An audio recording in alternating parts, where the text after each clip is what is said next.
This week, the federal government indicated they would repeat their COVID response and borrow tens of billions of dollars to give money to individuals and businesses impacted by the Trump tariffs and our own retaliation. And the opposition NDP under Jagmeet Singh says he's willing to go along with the government spending plans and go against his former promise of joining a non-confidence vote and say, yeah, he's going to support the government and keep the Liberals in power. What's not mentioned, though, by anyone that I can find, and certainly not by the Prime Minister and others in the Liberals or the NDP, is the impact on any kind of support like that, tens of billions of dollars. It's all borrowed. What's the impact on the deficit and debt and any other potential consequences? And that's nothing new. I mean, I think one of the most noteworthy accomplishments of the federal Liberal government has been to never hit a deficit target in 9 years, despite their promises, while doubling the size of the national debt. And by the way, in that one, in the process, they lost Prime Minister Trudeau's, that government's first finance minister, Bill Morneau, over what he called excessive politically motivated spending. But here's the noteworthy part. There's been virtually no discussion of the consequences before, during, or after. Now, here's the point I want to make. I'm not talking about the political fallout. I'm not talking about politics of the left or right. As I say, that's politics. What seems to be misunderstood, though, is that the serious consequences play out in the currency and credit markets, not the political arena. Those are the ones that will impact you. And you know what? And they don't give a flying fig. Those markets don't give a flying fig about your political preferences, whether you like it or not, and people who are enamored with politics don't like it. Despite all the current and historical evidence, though, the fact is that credit and currency markets don't care about your politics. And I get that's so difficult for some people to accept. But maybe an example will help. Come on, when you go and you take out a mortgage for the first time or you renew one, do you think the financial institution gives a hot damn who you voted for when they give you your mortgage rate? Well, I hope you know the answer is no. How about when you go to exchange Canadian dollars, for example? You could do it for yen or greenbacks, euros, pesos, pounds. Do you think they care that you consider yourself on the left, the right, or the center politically? Or whether you like or don't like Prime Minister Trudeau or Pierre Poilievre? Well, of course not. But as I said, that's too tough for some people to accept. But whether we care or not, the impact of the massive debt increases on our interest rates, on our currency, and the related spin-offs that are a consequence of the massive increase in government debt impact each of us, no matter who we vote for.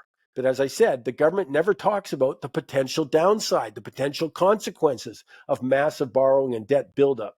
And the vast majority of the media, well, they let them get away with it. Government is rarely ever questioned about it. Now, I'd give our discussions around deficit and debt, I'd say an F. All this talk about whether the debt is sustainable, it's way off the mark. It's the wrong question. As long as the Bank of Canada is willing to create money out of thin air and finance the government's borrowing and spending by buying their bonds, well, the debt merry-go-round continues. So the question is, what are the consequences? And I'll just give you a few here. The huge rise in government debt puts upward pressure on interest rates as governments seek to entice investors to lend them money, and they do that with having rates go up. And when there are no buyers at the current rate, well, we've seen, especially in the last 5 years, that's when the central banks step in and creates money to buy the government bonds. And as I say, we've seen it in Canada, the US, UK, EU, Japan. Central banks step in and buy the bonds.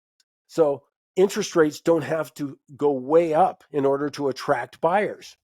The problem is, though, all that money creation puts downward pressure on the dollar in terms of purchasing power. And we're living that, which means prices go higher, as we've seen, maybe with gold or housing and collectibles.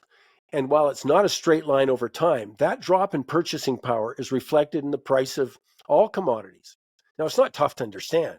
I mean, a barrel of oil, ounce of gold, bushel of wheat, pound of copper, they don't change, whether we're talking, a ton 500 years ago or 5 years ago. But the value of the currency you're exchanging for them has. As we printed more paper dollars, their value as a medium of exchange has fallen. So the prices rise of those commodities to compensate. Yeah, there are short-term fluctuations. I mean, new technologies come on or new discoveries can increase the supply. But over time, rising deficits and debt guarantee the price measured in paper dollars will rise. And that brings me to the suggestion that the government's going to print up tens of billions of dollars in response to the Trump tariffs and retaliatory tariffs Canada puts on. There are going to be consequences. Because it's also in the context of a global monetary crisis where buying power of dozens upon dozens of currencies have already collapsed, along with their ability to borrow in their own currency. Now, some will say it can't happen here, but come on, to some extent it already has. It takes $100 to buy what $54 did in the year 2000 in Canada. The record amount of sovereign and national debt is going to exacerbate that trend. And as I keep saying, government won't protect you because they're the cause of it. So let me leave you with one chilling fact. In the history of the world, no paper currency has ever survived. And there is absolutely no sign that we're going to be the first. You know, that's one of the things we'll be talking about at the World Outlook Conference coming up next weekend. I think it's the thing. I mean, what have you been suffering with? Interest rates, currency, drop of purchasing power. Well, we've done a brilliant job in protecting people in that way. I mean, our small cap portfolio is up double digits every single year since we've introduced it. I guess it's over 13 years ago. I can't guarantee that's going to continue, but it's a pretty good bet, pretty good track record, as was our major recommendation of gold in each of the last World Outlook Conference. You know what? It's over the last 10 years. We said buy on every dip. Also, I could also give you Bitcoin, which we heavily recommended last year. A lot of it comes back to what I've just been alluding to. But my point is, come and see what are recommendations this year. Come and check it out at the World Outlook Conference. Just go to mikesmoneytalks.ca, click on the events button. I look forward to seeing you there. Stay with us. I've got Kevin Muir on deck. You're going to love this interview.